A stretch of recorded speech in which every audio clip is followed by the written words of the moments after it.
So let's consider this. Now, you might see this huge Excel sheet here or some fancy Excel work here. And step 1, step 2, step 3, you can see a lot of goals here. But let's go step by step. Now, whenever you need to make a schedule for yourself or a plan for yourself, and this applies not just right now, but also when you go into your MBA and have to prepare, or when you pass out and are working in a certain company and you need to work on a project, then there are two aspects that you'll always need to keep in mind. The first being the capacity or availability, and the second being the requirement. Because every planning will be a matter of balancing these two. Now, when we, even when we manage a household or when we do any planning, it always boils down to a demand supply matching or an availability requirement matching. This could be in terms of money, people, resources. Here, your key resource will be time. So, you will need to match your available time versus the time that you require. Now, what exactly do I mean by this? So, for this, we go through this three-step process. So, step one, when you want to create a study plan, the first question that you need to ask yourself is, what is the overall time available with me?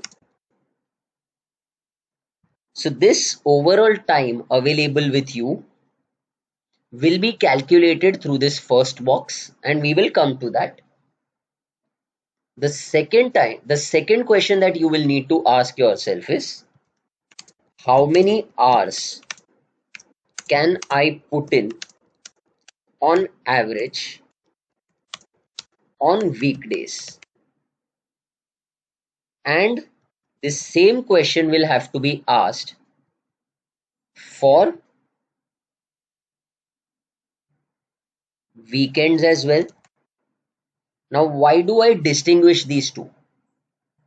Because most of you will be, let's say, working professionals with a 5 day or 6 day working week.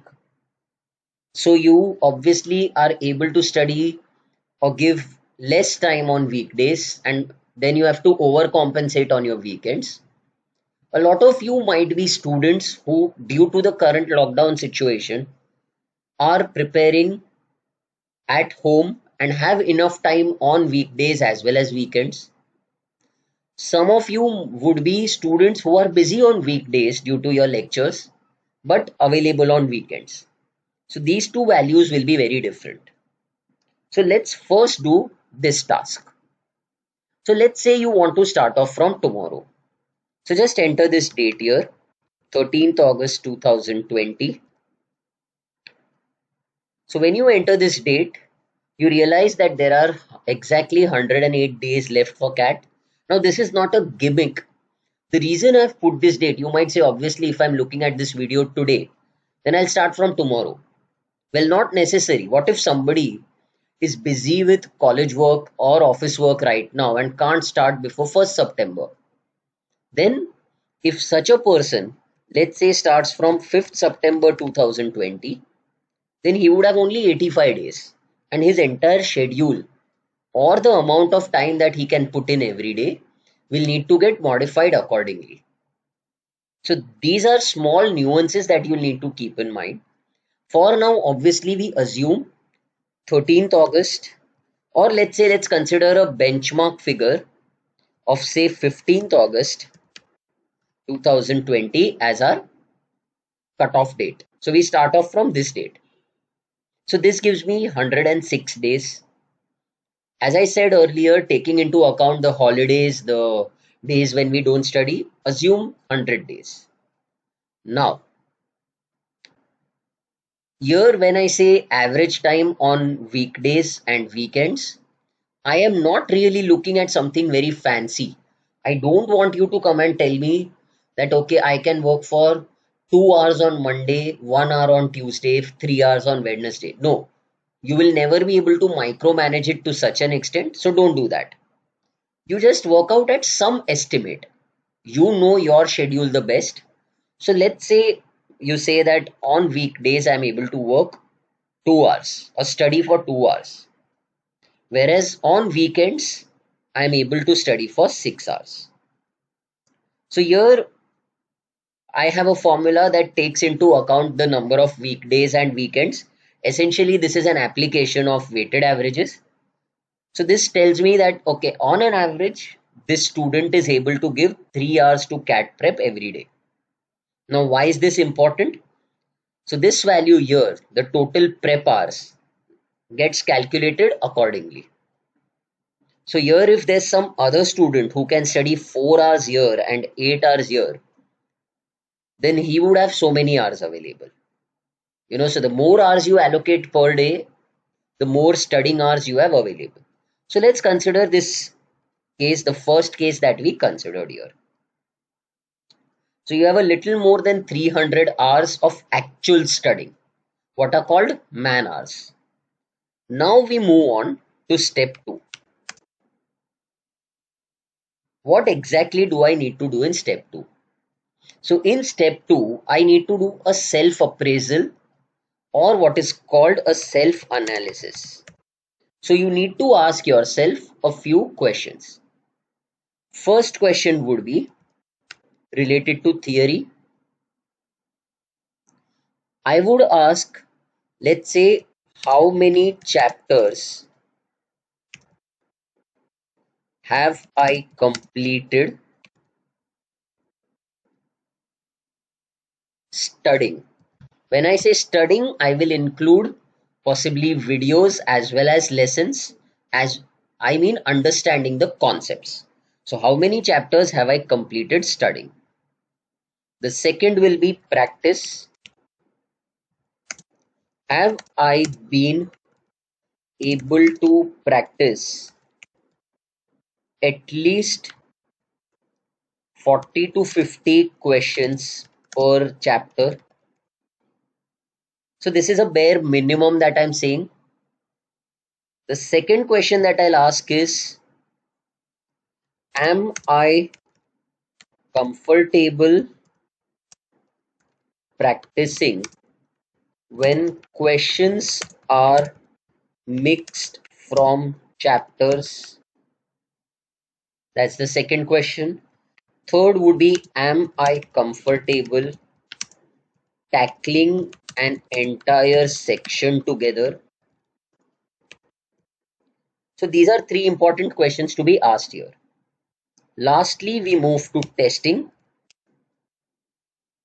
So the first question that is to be asked here would be, how many mocks do I plan to take from now to CAT? Same question will be for sectionals. How many sectionals from now to CAT? So these are the important questions that you need to ask. Now, before I start answering these questions, let's consider two students. So let's consider a student called Gaurav Dave, and the current profile of this student is he has finished approx 80% of syllabus in terms of lessons and videos. He has practiced basic questions.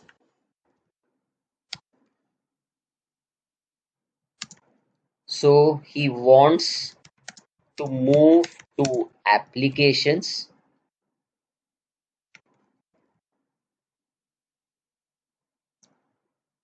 In terms of mocks, looking at 25 FLTs and all 30 sectionals that he has.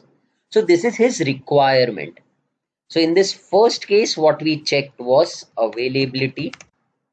Here we checked and we looked at our time requirement or time availability in total days and my time.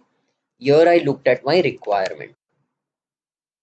Now, If Gaurav has finished this and he wants to take 25 mocks, so the first thing that he'll do, and as a student, you'll enter 25 year. Now, looking at this video, don't get flustered as to how, do I need to do all this analysis. This is more explanatory in nature, so I will be sharing this Excel sheet with you.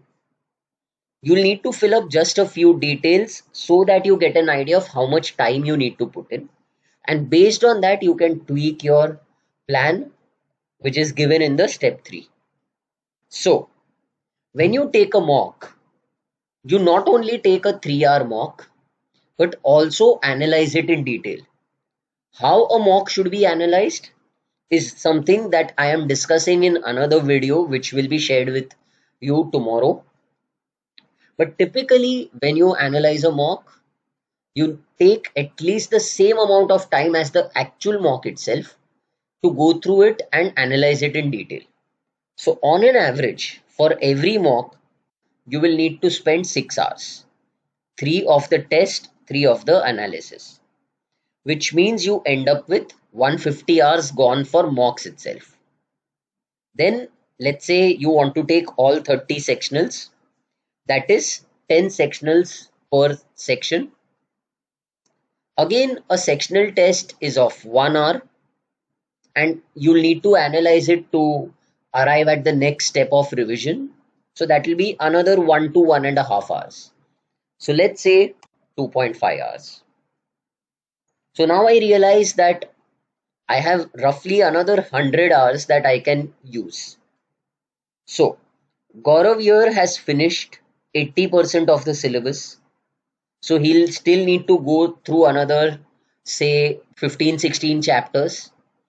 Now, when he goes through a chapter, he reads the chapter, he has to listen and see the videos, practice a few questions, etc. So, if I assume, say, 20 chapters as well, he will need anywhere close to 2.5 to 3 hours to read a chapter or say that I'm done with the concept.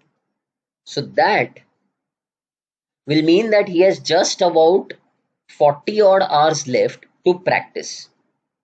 Now, if he wants to practice all the mini section tests, if he wants to practice the area level tests, there will be easily 125 odd tests that he'll need to practice over the next 4 months. And each of these tests will take at least 1.5 hours. 1 hour of the test and at least half an hour of analysis. So he sees that his overall requirement is way greater than the time that he can allocate.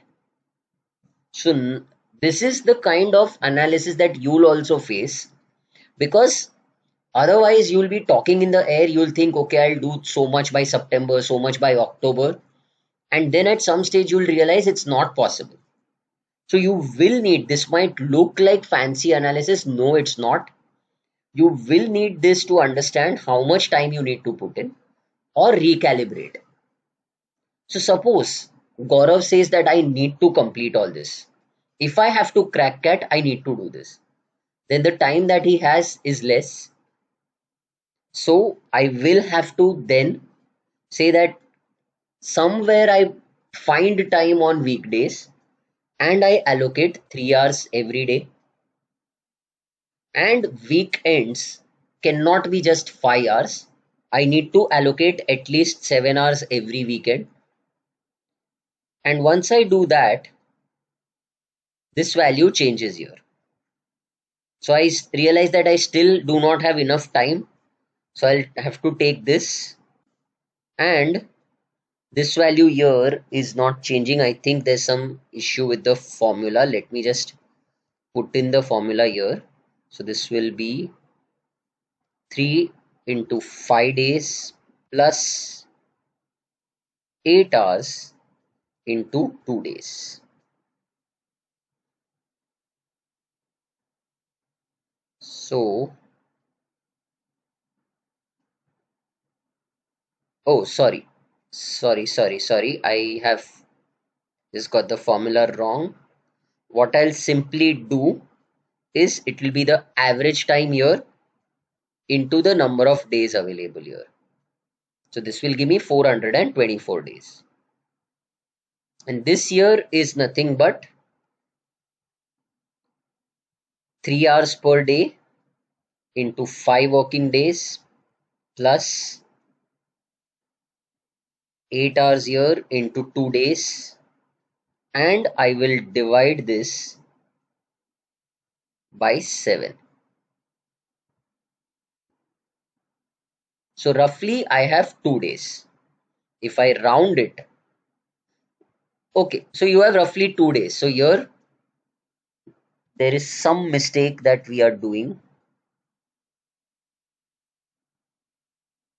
Oh, sorry, this should have been C11.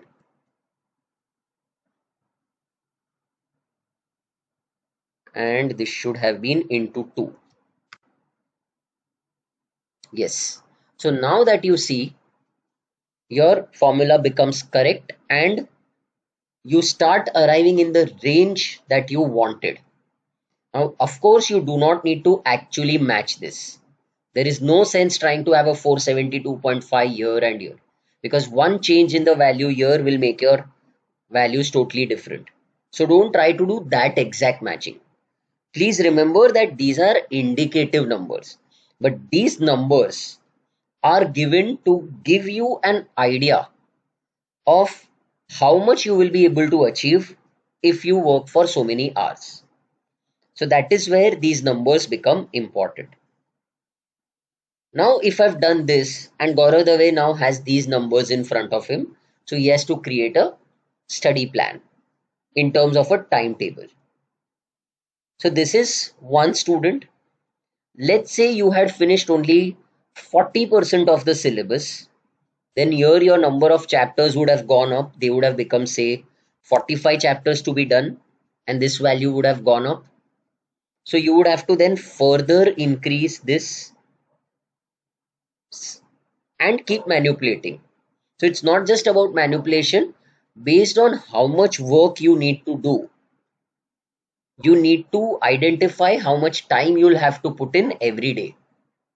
I will repeat myself, this might look like manipulation of Excel. No, it is not. This will tell you exactly the effort that you require. Now let's move on to the third and possibly most important part, that is step 3. So in step 3, what you will need to create is a weekly plan. A weekly plan will have to be a combination of testing plus analysis, followed by revision. This revision will be of two types. First will be concepts, second will be chapter level practice, and the next will be area and section level practice. So all of this needs to be incorporated into your weekly plan. Now here we have created a sample plan for you. Just as you see a sample flat in an under construction building, that gives you an idea of what you will get. Then you can add your own elements and customize it as per your requirements. So here let's look at this plan. What do we suggest?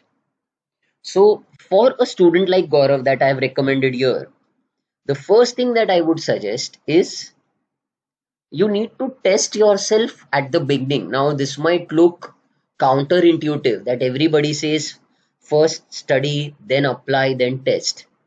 But right now when we are just 4 months away from CAT, the first thing to do is to see where I stand. So that is the first step that I need to do. Where do I stand? So let's say you're starting tomorrow, even though I've considered 15th August as the date. I would say from tomorrow till Sunday, over the next 4 days, you should try and take at least 2 tests of each section. Now, why do I say 2 tests? Why not 1? See, when you take 2 tests, you are attempting 2 34 question tests of quant. So roughly 70 questions there. at least 16 sets of DILR. Similarly, 10 RC passages and 20 other non-RC questions. So, on Sunday, when you have attempted all these 6 tests, you have a reasonable database to create your own analysis or try and identify the chapters and classify them into one of 4 categories. And that will tell you the work that is to be done for the next week. So let's assume on 16th August you've taken this test and now you want to analyze it. So once you analyze, how do you classify the chapters? So let's move on to that aspect first, and then we'll come back again to this schedule. So what do I need to do here is you need to create a matrix like this. It's a simple Excel matrix and put chapters into the 4 quadrants. So chapters can be classified as a pure strength, which is the quarter 1 that I've depicted here. These are chapters where your speed is high, which means you're able to solve questions on an average in say 3 to 4 minutes. In CAT, you'll require anywhere around 2.5 minutes per question. So right now we can assume say 4 minutes. You can keep a benchmark, 3.5 to 4 minutes per question. And high accuracy could mean anywhere around say 70 to 80% of the questions of that chapter you are able to solve correctly. Of course, you could define it as 60% also for your benefit.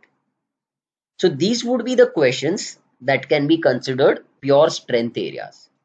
High speed, high accuracy. Then the second quarter that we come to, that is called Q2, is low speed, high accuracy. Now what does this mean? Typically, there will be certain chapters, especially in algebra, in quadratic equations, geometry, where time and distance, for instance, where people are able to arrive at the answer, but they take a lot of time. Why does that happen? They either take a very linear approach to solving, which means like school, you start with X and keep solving for X, or you don't understand the question needs. Now, what does this mean? See, in geometry, especially, there are questions on triangles where you just need one parameter, say a certain area. People try and do everything possible to arrive at that area. Use multiple formulae, try and create figures. Very often you don't need to do that. If you work backwards from the question requirement, you will be able to solve it. So in a lot of cases, people do a lot more work or put in a lot more effort than is actually required. The third is where people don't remember formulae and properties. So for example, let's say questions on APGP. If I have a question based on average of an AP or nth term of GP, if you know the formula, it takes 20-30 seconds or a minute. But if you don't, then you might have to derive it, which takes a lot of time. So for these kind of areas, your concepts are not really a problem. It is your attempt strategy that is more of a problem. So how do you solve that question? That is something that needs to be rectified. And that has to be done on a case by case basis by considering your pain point in each chapter. Then we move on to the third area, which is a clear-cut weakness. So it is diagonally opposite here. These could be chapters like functions. This could be chapters like jumbled sentences. Generally, I've seen a critical path, Venn diagrams fall into this area, where people not only take a lot of time, but also after taking that time, they go wrong. So they are not confident that they will be able to solve this. So very clearly here you need to work on concepts. Lastly, this fourth quadrant is again a very dangerous area because I call it a potential weakness. Why? These are areas like arithmetic, possibly logarithms, or for that matter, numerical logic, sometimes even Venn diagrams, people sometimes solve the question quickly, but their answer is wrong. It happens even in RCs. Now, why does that happen? Maybe your concepts are weak, so you don't know where that formula was to be applied, or your understanding of the question is incorrect. So you feel that this question asks for something, whereas it actually asks for something else, or you make silly mistakes, which happens in DILR or often in quant as well. So these again need to be rectified on a case by case basis based on specific areas. So all your chapters need to fall into one of these four quadrants. Now, even within chapters, there will be what is called a priority list. Now, what exactly is a priority list? When I consider quant, for example, I would give more importance to a chapter on, say, ratio and proportion or time and work compared to a chapter on, say, variation. So I've created a matrix of chapters here. Of course, this I've given you for all exams because it will be useful everywhere. But what I've done here is for every exam, I have said you can consider it for CAT. You can identify the chapters that are marked 5 star. These are most important. The ones that are marked 3 star, I have put it at a second level. Now, this keeps varying every year. Also, multiple faculty will have multiple opinions on this. So, the chapters that are marked 3 star need to be done, but they can be your second level of chapters.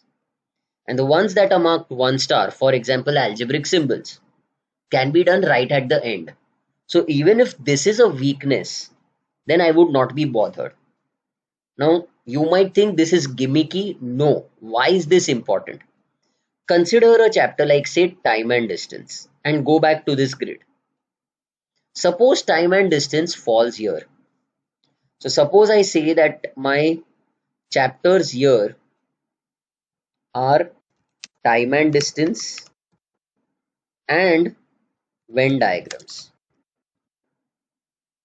Now, here you will notice that I have classified both Venn diagrams and time and distance as very important chapters.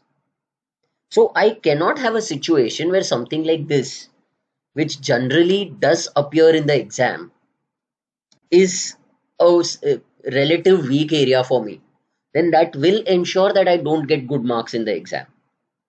So I need to pull up these chapters from here and either first bring it to high accuracy. I don't mind if I am slow, but I at least need to start getting my accuracy right. So I need to bring them from Q3 to Q2 and then potentially to Q1. So that is where it will be important for you to look at all three sheets here. This first sheet here, after you take the mock, will tell you which chapters need to be focused on. Once you put all these chapters in this grid, you will be able to prioritize the list of chapters that need to be worked on first and the ones that need to be worked on last. Now let's go back to our study plan. So as we said, we did this analysis, we made our grid. So in the first week, what I would do as a student is I would pick up the Q1 chapters, that is my weak areas, and revise their concepts, practice a few basics. At the same time, I would try and do 15 topic tests. When I say 15 topic tests, it means say 5 tests on quant. So 5 quant tests could mean 2 arithmetic, 2 geometry, 1 modern math. 5 verbal tests could mean 2 on RC, 1 on critical, 2 on verbal reasoning. Or you could have a different breakup as well. So there could be 10 quant, 3 QA, and 2 DILR. It's absolutely your lookout. This is a standard pattern that I have given you, which you can follow, but you can always customize it as per your requirements. So, as I said, you have to look at every area of practice. So you revise your concepts, practice a few area level tests, at least one mini section test, what we call a module test. These are 20 question tests that can be practiced, and they cover all questions from all areas of that section. So one, at least one test of each type, and then again on the next Sunday you take a cat. Second week I would again follow this same structure. So from now on till the end of August, I would give myself 15 days to try and work on my weak areas. In fact, I have given it one more week. So from now, I would give myself 20-21 days, 3 weeks to try and work on my weak areas. Well, if you have fewer weak areas, then your schedule gets pushed up. Having done that, you observe I'm taking a mock every Sunday and analyzing it on the same day. That gives me homework for the coming week. So let's say I have reached 5th September. Now on 5th September, I've spent enough time on weak areas. By that time, I would have taken, let's say, another, say, 4 mocks in all and at least 2 sets of sectionals. So I am in a position where my grid would have changed. Hopefully, a few chapters would have gone out from weakness to high accuracy and from high accuracy to strength. So I go back to my grid here, and let's say from this date around 6th September, I now start looking at these two areas parallelly. So for chapters that are high accuracy, so I'm comfortable with solving those questions, I will focus on trying to improve my attempt strategy. How do I solve them faster? Is there another way to solve it? Could I have used options, etc.? Here, I try and identify mistakes. I did it in 2.5 minutes, but why did I go wrong? Was it a question understanding? I didn't get the overall concept. What was it? So, in the 4th week, I would try and work on these two areas. For the low speed areas, my focus would be practice tests and alternative methods. For the low accuracy area, it would again be concepts and basics. Once again, I would keep practicing the topic and module tests. Now, these are all numbers that are, I would call, standard numbers. Don't worry if you're able to, let's say, practice only 7 topic tests in that week. Fine, you can always catch it up in the next week. Then, in the last week of September, I would move on to my strengths because I should not be ignoring them. So there, my focus would be on more practice tests, more alternate methods, and practice topic and module tests. Now, from the end of September, my strategy changes drastically. So far, I was focusing on 1 mock per week, and I was practicing on making my chapters stronger. You can see from this stage onwards, from say around the end of September, right up to the end of October, I am now taking 2 tests every week. I have created a plan with a Sunday Thursday schedule. You could have anything else based on your individual schedule as well. You could even have a Monday, Friday, or Tuesday, Saturday schedule. That's your lookout. But I would suggest that you spread it out over 3-4 days. So once again, analyze, then take a sectional test, analyze it, practice module tests. Between Thursday and Sunday, revise the chapters, take a few topic tests, and keep doing this. So this will now, from end of September right up to the end of October year till 22nd October, or in fact till 25th October, you will see that I am following this schedule.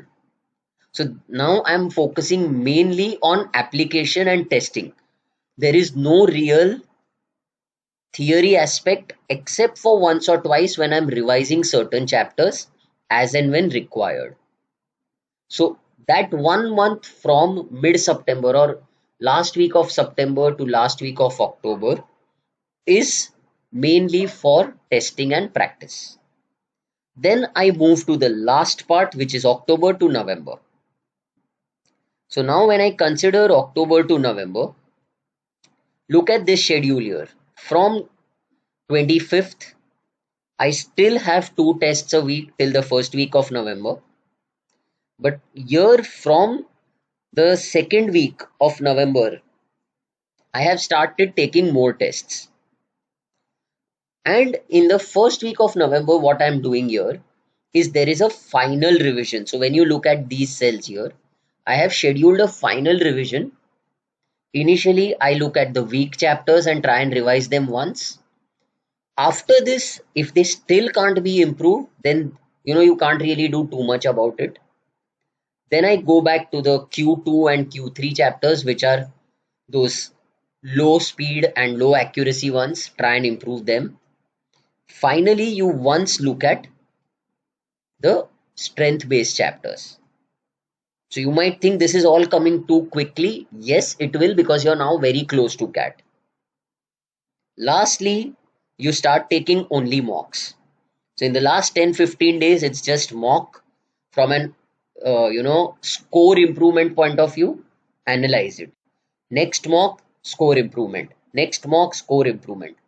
One day could be a break or could be just to practice individual sections as you want.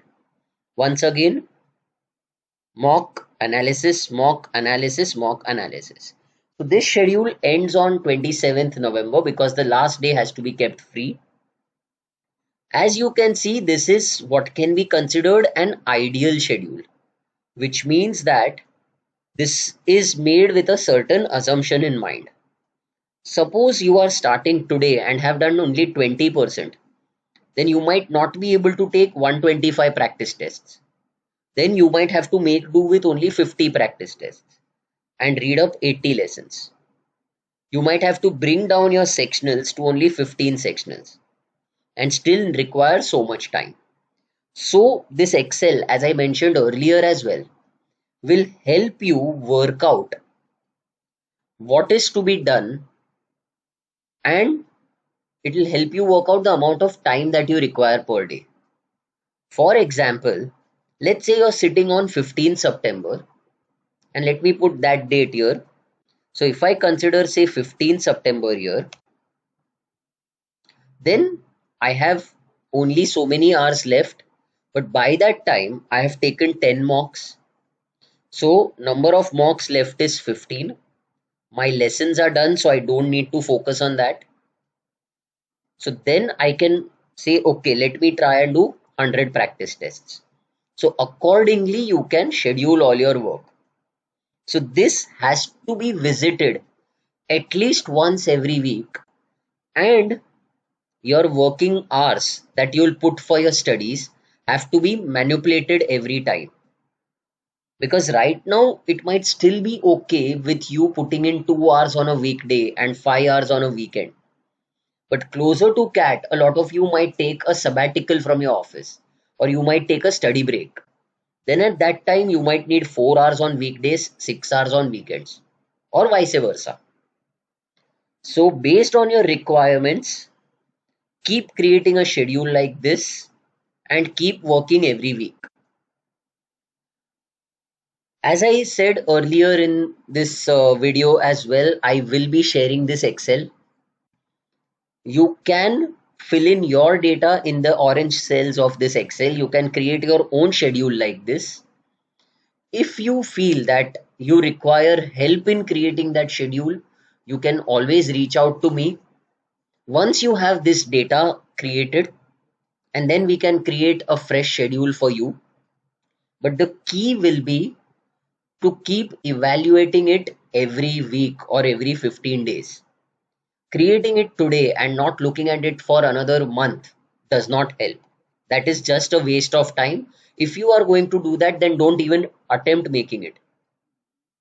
If you want to follow this, only then create a schedule, create a plan for 7 days or 10 days, move ahead, and then reevaluate it, create a new schedule. So I hope that this entire schedule, along with the other resources, that is this grid and this list of chapters, will prove useful. For any questions that you have, you can contact me. My credentials are available on the Test Funda website, so you can contact me on my number or on my email ID, and I will help you create your schedule. So, wish you all the very best for CAT. Do well, prepare systematically. There is no reason why you should not succeed. Thank you.